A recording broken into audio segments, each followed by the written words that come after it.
It's here. It's finally here. Draw Steel is out.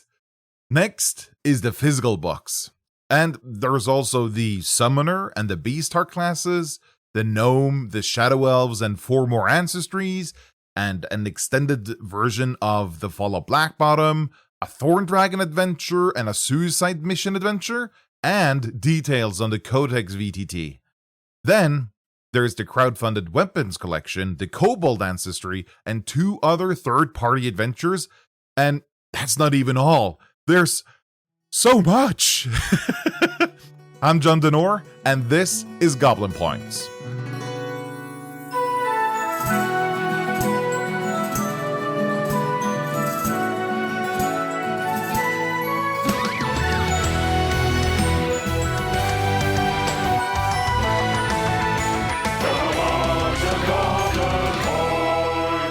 Okay, the biggest news is, of course, that Draw Steel is finally out. The game is attracting quite a lot of attention, and there are plenty of new folks coming into the community now that they're finally receiving their emails telling them the final PDFs are ready. The books are being printed and will hopefully start shipping in a month or 2. In addition to the game's PDFs dropping, MCDM also dropped the Delian Tomb. This is the starter adventure that introduces new players to Draw Steel. It's designed to be picked up and start playing immediately. The first act of the adventure has a gentle introduction to the game's mechanics for both the director and the players. And I want to emphasize this. The adventure does not require anyone in the group to read anything before playing. The director and the players learn the rules as they go through the adventure. You can, of course, prepare before running the adventure too, but it's not required. The Delian Tomb is also a fun adventure if you're experienced players. It's a great adventure in general and a great way to get introduced to Draw Steel. The Delian Tomb is only available as PDF, but it only costs $10. That will give you an adventure that's at least 30 hours long with high quality maps and a basic rules book. There are over 200 pages of Draw Steel in one tiny package. It is a steal. Road to Broadhurst was also released alongside the game. This is the Conventure, the adventure designed to run at conventions or in game stores. It's designed to be a quick introduction to Draw Steel where the director is already familiar with the game and the players are fresh. The Conventure is free to pick up from MCDM's website. Now that Draw Steel is out, MCDM has a whole bunch planned for future Draw Steel products. They outlined their plans to both patrons and backers of Draw Steel. We already know about the 2 new classes, the Summoner, which is a summoner who summons hordes of minions to do their fighting for them. They'll be able to summon Fae, Undead, Elementals, and more. The Summoner is apparently close to being done. The other class is, of course, the Beastheart, the Monster Companion class. You fight alongside your Monster Companion. This is coming a bit further down the road, but is planned to release this year. There's also more Ancestries on the way. 6 of them, actually. Goblins, Gnomes, Shadow Elves, Raiden Wights, Bratfolk, Fairies, and a last one that's a Dragonfly people. The last Ancestry hasn't gotten a name yet. The plan was to release these 3 products separately, but lately they've been wondering whether they should just release them as a single product of player options. Still to be determined. MCDM also have multiple adventures in the making. The Fall of Blackbottom will be an expanded and improved version of the test adventure that was released with a playtest a year ago. This is also designed as a starter adventure, but for players and a director that are familiar with Draw Steel and want a pang start to their campaign. Then there's the Dark Heart of the Wood, a small adventure which is only maybe 6 victories. There's a thorn dragon that needs taken care of in the wood. This is a smaller problem for the heroes to fix along the way to something bigger. MCDM mentions calling these small adventures quests internally, which is what I too called it in the last news roundup. Or technically I called it a side quest, but who's counting? Then there's the Knoll adventure, which hasn't gotten a name yet. The heroes find a town razed and a band of gnolls roaming the area. There's a bloody trail leading towards a much larger town. Now, the heroes must step up. And speaking of stepping up, The Condemned is an adventure where the heroes start in prison. Well, they're not really heroes, anti-heroes, at best. They're being executed for their past crimes, but get an offer in the nick of time. Would they rather go on a suicide mission to the Chrysopolis, Ajax's flying city, in exchange for their freedom? Is this Suicide Squad? Yes. Will it be cool? Surely. All of these adventures are planned released this year, hopefully before the crowdfunder in December. MCDM is also planning something for the directors, the Encounters book. This is essentially the third, and I think the last, book in the series of core Drawsteel books. It will contain resources to use when running Drawsteel. These are intended to be used in the spur of the moment. Encounters contains 4 kinds of encounters. Delves. These are small 3-room dungeons that can be deployed when you as the director need to occupy the heroes for a little while. There'll be a dungeon for each hero level. Negotiations.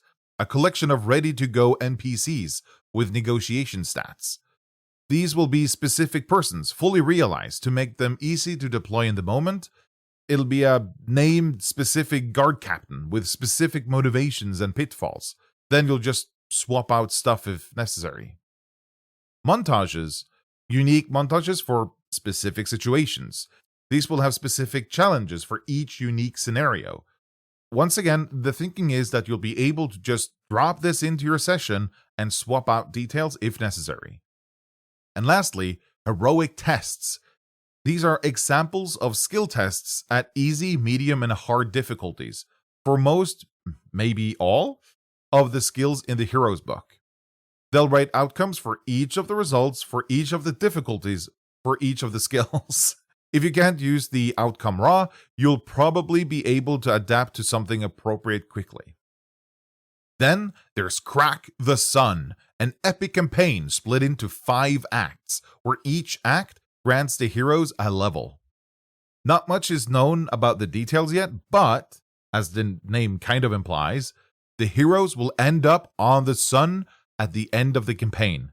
There, they'll have to stop the baddies from releasing the evil trapped within the glowing prison. And lastly, there's the Vesloria box set they promised to start development on in the crowdfunder. It's called Omen's Land, and it will be a bit further out, maybe we'll see next year? It'll be worked on in the background while Encounters and Crack the Sun are the focus. It's also worth mentioning that if you're a long-standing patron of MCDM, you'll get most of this for free. If you've been a patron for a number of consecutive months before the release of applicable products, you'll receive a code to download the product for free. This only applies to the digital versions of the products, by the way. So far, patrons have received the Heroes book, the Monsters book, and the Delian Tomb. And future products include the Summoner, the Beastheart, the Fall of Blackbottom, the Gnoll Adventure, the Condemned, the Dark Heart of the Woods, and the 6 Ancestries. The number of months required depends on the price of the product. So you divide the retail price by 8, which is the cost of being a patron, and you get the number of required months. You won't know exactly the release date in advance, so you won't be able to predict when you need to sign up to get a product. This is meant as a benefit to loyal patrons. MCDM doesn't have a publisher, and they have no current plans of acquiring one. That means you won't see Drawsteel on any store shelves unless the store has ordered the books from MCDM directly. Shipping and storing books is expensive, and many stores are hesitant to take any in stock. That's why MCDM has also developed a smaller, cheaper product that they can order, the Goblin Dice Box. First sold at Gen Con, this is a small dice box in the style of the small dice boxes from the Dice Funder last year. The box comes with 3 dice, 2 D20s with the numbers 1 through 10 twice, and a D6 with the numbers 1 through 3 twice. Also included in the box is a QR code to download the Delian Tomb adventure. This box is meant as a cheaper way to get Draw Steel into stores. The boxes are a lot cheaper, smaller, and lighter than books, which hopefully makes them more attractive to the stores.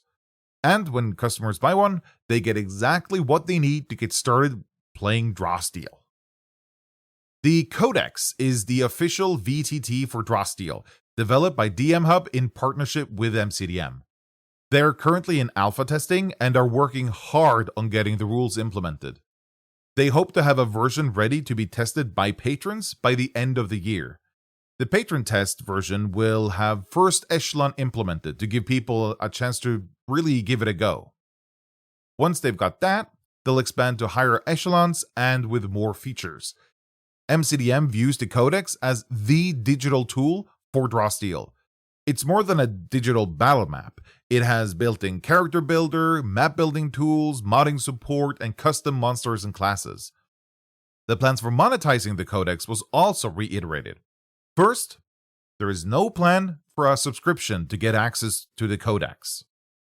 If you buy the core rules, you'll get access to the Codex. That means all players that are going to play in the Codex need to own the core rules to gain access. They do plan on having like a table pack where you can get a discount on a pack of the core rules to make it easier for a whole group to access the Codex. The price of the table pack has not yet been determined though. They wish to get to a point where they can have the Codex version of their products ready when the product releases. So if you were to buy a new class when it drops, it'll be available in the Codex immediately. Also, for player options like a class or an ancestry, they want to make them timed exclusives in the Codex. So if you have access to the Codex, but skip buying the new class when it drops, it'll eventually become available for free in the Codex. The end goal is to make the Codex the premium way to play Draw Steel digitally, and they hope the pricing plans they've made will be able to support development. They are not willing to keep up development if it's not financially sustainable. Paul Ligorsky, aka Heart of Arcana, has published a new version of his adventure, Tomb of the Crescent Moon. There have been previous versions of this adventure, but it's now updated with the final layout instead of the previous manuscript form. The adventure takes place in a tomb inspired by the actual tombs of the Valley of the Kings in Egypt. The adventure includes 5 new treasures, 2 new kits, and 2 new monsters. It's possible to earn up to 12 victories in the adventure. Now, I'm a sucker for a good map, and the Tomb of the Crescent Moon delivers. It has a fantastic high-quality map of the whole tomb, neatly aligned to the grid. No pillars half covering a square. And there seems to be plenty of objects to throw monsters into. You can pick up the adventure for $4.99 on itch.io. All the way back in April, I reported that Jeff Steven Games was launching a crowdfunder, and now it's here. They've launched Weapons of Legend, which includes a whopping 50 leveled weapons, each with their own color image. If you pledge, you'll get the PDF with all the weapons, and you can opt in for print codes for a printed version of the PDF, and the weapons printed on tarot-sized cards. Additionally, they're running a collaboration with Pesto Publications and their Kobold Ancestry crowdfunder. So if you back both, you'll get 2 extra weapons. The project has already blown through its initial goal of $600, but there's still time to join. The campaign is going until August 22nd, and pledges start at $7. And speaking of that Kobold Ancestry crowdfunder, Pesto Enthusiast made the legendary Kobolds and Flea Mortals, inspired by Roman legions. And now he's back under his Pesto Publications label with the Kobold Ancestry crowdfunder. If you want to play as a Kobold in Draw Steel, this has got you covered. But oh, there's more. The Kobold gets 4 signature traits instead of 1. To get traits unique to your Kobold, you need to earn them by pleasing great worms. There are 10 sets of traits you can earn from the different worms. There's also 3 new kits, 1 leveled weapon, and there's 2 more leveled treasure if you also back Weapons of Legend. The project has already blown past its $500 goal, and it's running until 25th of August. Pledges start at $7.50. At the beginning of July, the Raiders of Ivywatch, a draw steal adventure crowdfunding campaign, was successfully funded. They almost doubled their goal of $480. If you missed the crowdfunder but are still interested in the adventure, you can head to the campaign and pre-order the adventure for the discounted price still. The price is currently $12, but it looks like it'll increase to $18 once it's fully released. A new issue of the Blacksmith's Guild is out. Issue 2 includes 5 articles from multiple known names in the Draw Steel community. Tamwin has written up his Goblin Squad Ancestry. If you want to play 3 goblins in a trench coat, this is it. Only it's actually 5 goblins. They can even spread out while in combat to cover more ground, but be a little more vulnerable, and they can't stray too far. Also, they're each required to have their own name. Anna Nathan Lee has contributed 7 new leveled weapons, 1 for each of the 7 elements. Each weapon comes with a helpful entry on how heroes should use the weapons to get the best utility, and a section to help the director challenge the heroes wielding those weapons. Subharup Roy has written a short adventure for 2nd echelon heroes. The adventure is set in Capital and includes the beginnings of some political intrigue and a sabotage mission. Harmonic Huel has written a collection of 6 dynamic terrain objects to spice up your combats. They range from level 2 to 7, so they should be good for 3 echelons, and they include something as simple as a false switch that explodes, to sticky bombs that latch onto the heroes. And lastly, Paul Igorski makes his 2nd appearance in this Goblin Points episode with the Dawn Elves. These are passionate creatures that burn brightly for a short while. The monster band includes unique malice features and 5 new level 3 monsters. A few years back, Matt suggested there should be a way to look up adventures based on system, playtime, and number of recommended players, etc. That exists, and there are currently 4 Draw Steel adventures listed. You can go to adventurelookup.com to find an adventure to run. And now, some highlights from the community, like Iron Monocle's blog post on how to do ship-to-ship combat as a montage test, a changelog with the changes from the December backer packet to the full release of Draw Steel by KG Taylor, Tintenser's 2-page Draw Steel cheat sheet to easily look up common rules, or 2 videos from the Dice Society. The first video is a live stream where he flips through the release candidate of the monster book, and the second is a review of Draw Steel, and while he's very happy with the game, there are a few nitpicks, but that's to be expected, nothing's perfect. Rise Heroes Rise has published multiple videos featuring the Summoner class at different levels to show off how powerful they can become. And there are 2 videos from Greenfield Studios on how to make and then to play a good character. And Sterling 2063 has published 2 videos too. The first covers how to create a character, and the second on how to get started with Draw Steel. In addition to these highlights, there is a bunch more links in the episode link section. With the release of Draw Steel, there is of course a ton of places covering it on the web. 3 links I want to highlight are Power Word Spill's video, 17 Reasons You Should Try Draw Steel, which gives a very nice introduction to the fun parts of the game. The Character Sheets interview with James, where he talks about the near-finished version of the game, and Total Party Thrill's review of the game. The episode is nearly 3 hours long, but I thought it was worth it. More links can be found in the episode link section. Whew! July ended up being a crazy month, and August is probably not going to be any calmer. I'm guessing it's going to be even wilder once people get the time to look at the rules in detail and once people start announcing new projects for the game. If you want to be featured on Goblin Points or know of someone else who should be, leave a comment on YouTube or Spotify or send me an email on tips@goblinpoints.com. Links to the MCDM Discord server, the subreddits for MCDM and Draw Steel, the YouTube channels of Matt and MCDM, the complete link section, and this script is in the show notes. It's also on goblinpoints.com. Next episode is on the 20th. That's going to be my interview with James Intercasso. Yes, the James Intercasso.